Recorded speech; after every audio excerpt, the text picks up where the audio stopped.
الحمد لله وكفى،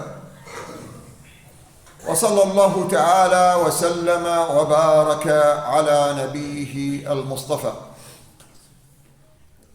أما بعد، فيا أيها الأكارم، وهناك أيضا أسباب أخرى لصلاح القلب بعد التي ذكرناها، فمنها أيضا أيها الأكارم عموم فعل الخير، عموم فعل الخير وحب الخير للغير وصدق النوايا والإخلاص، فإنه سبب عظيم في سلامة القلب، في سلامة القلب. يقول الله سبحانه وتعالى في كتابه العزيز، وقبل أن أتلو هذه الآية وقع أسرى بيد الرسول صلى الله تعالى عليه وسلم في معركة بدر. فماذا أنزل الله على رسوله صلى الله تعالى عليه وسلم يخاطب الأسرى؟ الأسرى طبعا طالعين يريد يقاتلون رسول الله صلى الله تعالى عليه وسلم، هموا على قتله وعلى قتل من معه، هموا للقضاء على دينه. ومع هذا الله تعالى الرحمن الرحيم اللطيف ينزل عليه هذه الآية وآيات، فيقول الحق سبحانه وتعالى: يا أيها النبي قل لمن في أيديكم من الأسرى إن يعلم الله في قلوبهم خيرا يؤتهم خيرا مما أخذ منهم ويغفر لهم والله غفور رحيم. سبحان الله، هم خرجوا يقاتلون نبيه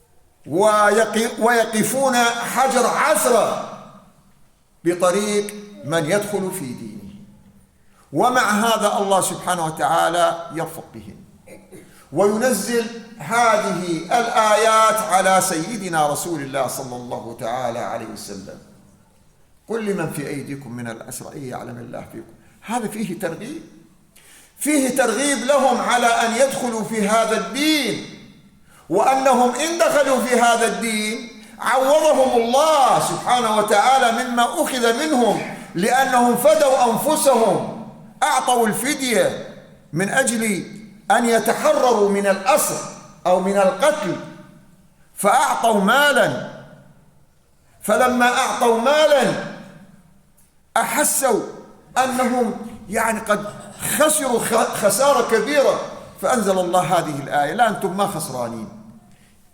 يا أيها النبي قل لمن في أيديكم من الأسرى إن يعلم الله في قلوبكم خيرا يؤتكم خيرا، تريدون خير يعطيكم أضعاف مضاعفة عن هذا الذي ذهب منكم، لكن على أن يكون في قلوبكم خيرا، أن يكون في قلوبكم إيمانا وتصديقا.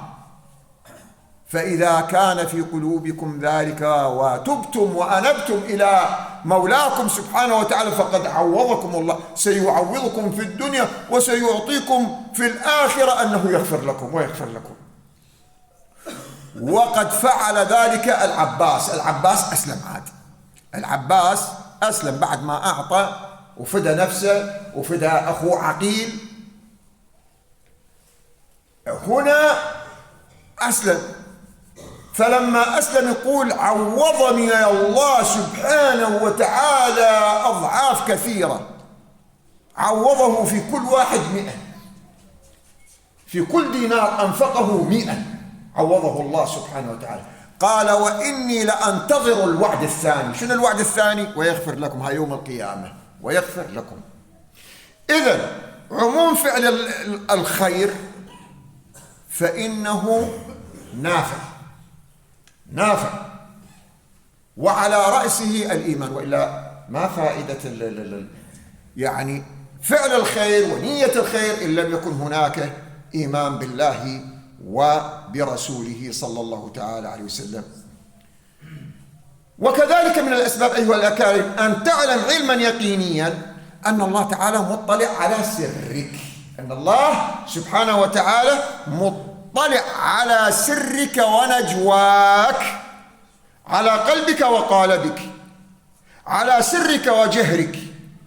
فهذا لعمر الله خير معين لك على دوام المراقبة ودوام التوبة والاستغفار والانكسار بين يدي العزيز الجبار سبحانه وتعالى.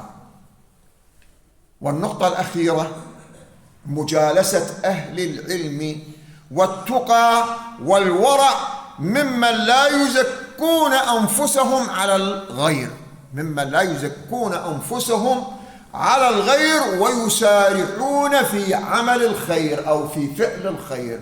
عليك بهم، جالسهم، صاحبهم، فإنها من الأسباب التي تصلح سريرتك وسيرتك أمام الله سبحانه وتعالى ثم أمام عباده. اللهم يا الله يا أرحم الراحمين يا الله، ربنا لا تزغ قلوبنا بعد إذ هديتنا وهب لنا من لدنك رحمة إنك أنت الوهاب. اللهم يا مقلب القلوب ثبت قلوبنا على دينك. اللهم يا من تحول بين المرء وقلبه اهد قلوبنا لكل ما يرضيك عنا برحمتك يا أرحم الراحمين يا الله. اللهم إنا نسألك الهدى والتقى والعفاف والغنى يا رب العالمين يا الله. اللهم لا تدع لنا في هذا اليوم ذنبا إلا غفرته، ولا هما إلا فرجته، ولا مبتلا إلا عافيته، ولا مريضا إلا شافيته، ولا بعيدا عن أهله إلا بالخير إلى أهله رددته. اللهم يا رب العالمين يا الله كن عونا ونصيرا لإخواننا في غزة. اللهم فرج كربتهم يا رب العالمين يا الله. اللهم عليك بعدوهم يا الله. اللهم عليك باليهود فإنهم لا يعجزونك. اللهم ألق الرعب في قلوبهم يا رب العالمين. اللهم اهزمهم يا الله. اللهم اهزمهم يا الله. اللهم اهزمهم يا الله إنك على كل شيء قدير. عليك باليهود وعليك بالمنافقين وعليك بذولهم يا رب العالمين يا الله. وسبحان ربك رب العزة عما يصفون وسلام على المرسلين والحمد لله رب العالمين. وأقم الصلاة.